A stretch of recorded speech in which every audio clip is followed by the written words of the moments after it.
This video, I'm going to tell you all about what we've been saving for the past week and foraging in our own yards that we're going to use for some superfood powder during the winter months.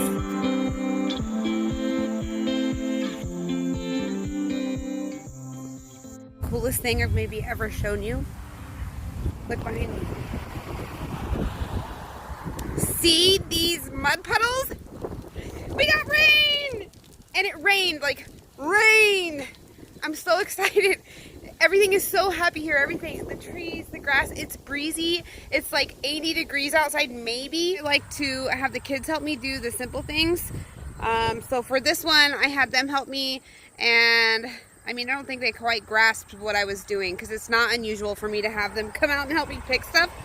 Just because I have to like hide it that I'm putting this into the foods. Because if they know that I'm putting it into the food in the wintertime, then they'll be suspicious. Like this morning, I made the most amazing zucchini like muffin. I made it into like a bread instead of a muffin. I was gonna make muffins, but didn't have any muffin liners, and so, you know, the cupcake liners. And so everybody ate it except for Ashton. He's always suspicious because he knows I put vegetables in the food, and he just refused to eat it because there was zucchini in it. So you have to be very sneaky.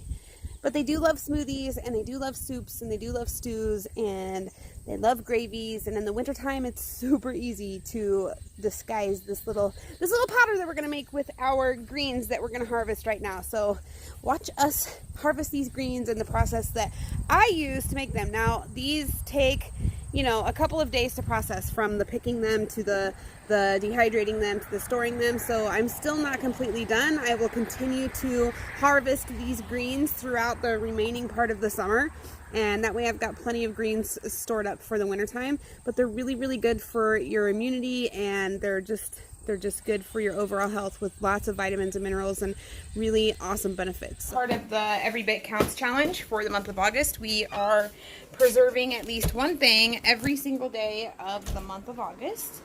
And of course we're doing some carrots, but those might not even get done today. And greens are a really easy way to add nutrition to your foods, and the kids never know that you put them in there. And yeah, it's a really good source of nutrition. And they'll grow back. Yeah, you'll take the big leaves and then little leaves. Well, I've had this plant since like April.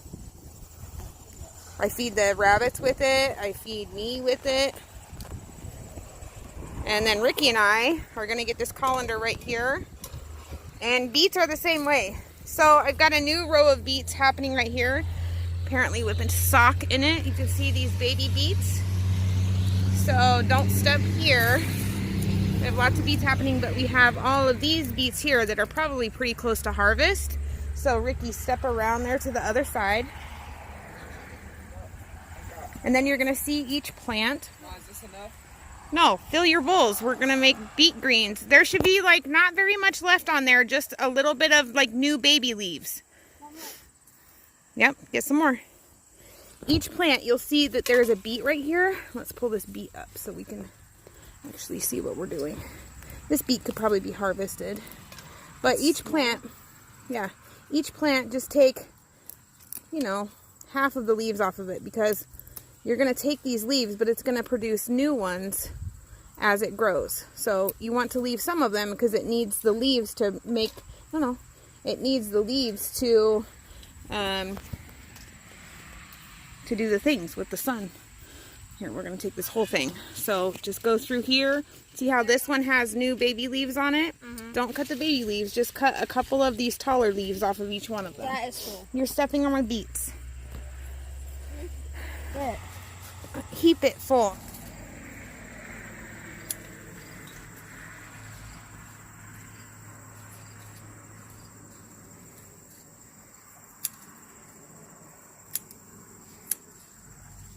Hello, Cheddar. This one right here, get down close to this one. See this guy right here? He's ready to pull. See? I can't tell the difference. Okay, can you zoom out a little bit? Was it recording? It's okay. Okay, That was tall, and we'll use all of his beet greens. You want them to be about 1.5 inches to 2 inches big. We're gonna pull this guy too. Just like that.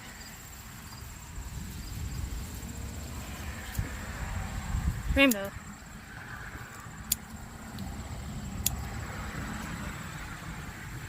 Okay, let's come over here. And your beets, you should be able to see them up through the ground. Like, come right here. When they're ready, you can see how big they are because they'll be right here at the top of the ground. You'll be able to see them. So then you'll just pull them out. I like them to be about 1 inch to 2 inches big.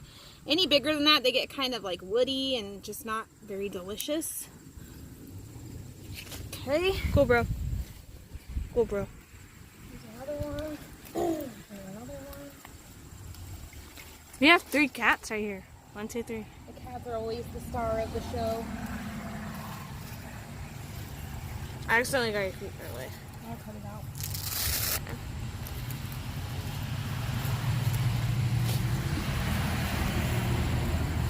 And you can pick off of these multiple times because they keep growing back, just like the kale. I have picked off of the beets and the kale so many times.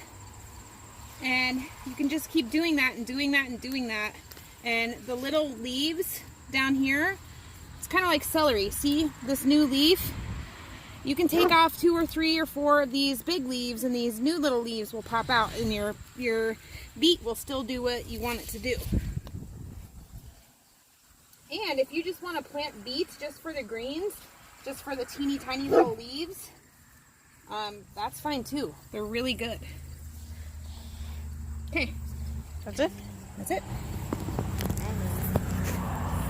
Don't step on my beets. That's literally all. You just go pluck some greens, or in this case some whole beets, out of your garden. We're gonna go inside and rinse them off really well, place them in your dehydrator, get them nice and crispy, and then blend them up into a powder and add them to literally anything. Salads, soups, people put them in their desserts, smoothies, just anything. They're really delicious and they're healthy. So the next step to this process is very simple and very self-explanatory. Just rinse off your leaves really, really well in some cool water, and then we're gonna place them on the dehydrator and just leave them be for 12 hours or so until the next day.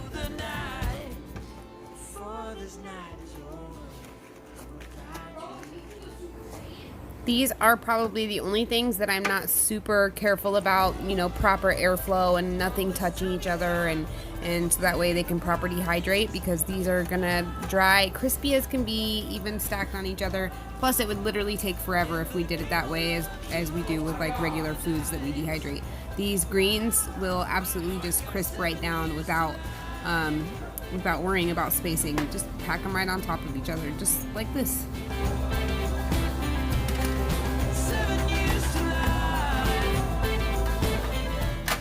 298 frozen patties later.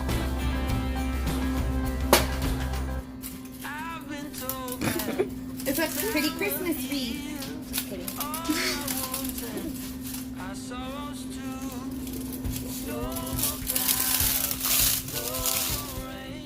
You made a big mess. So I store them all in a plastic gallon baggie until I'm ready to blend them up into a fine powder, and then I will keep them in a jar and keep them in an airtight container. But until then, I just keep them all in this baggie until I'm ready to blend.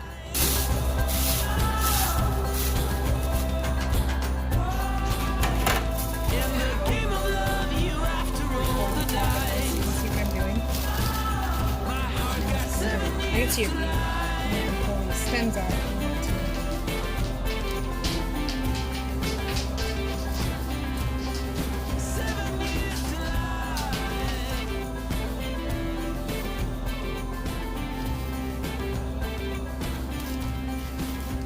Your phone's 15%. Okay. That's good.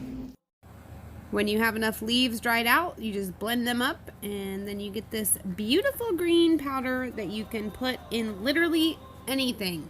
It's so delicious. It's super easy. Then store it in an airtight container, And then you have lots of good, nutritious vitamins and minerals to add to all of your soups, salads, smoothies, all of the things. Super easy. Go try.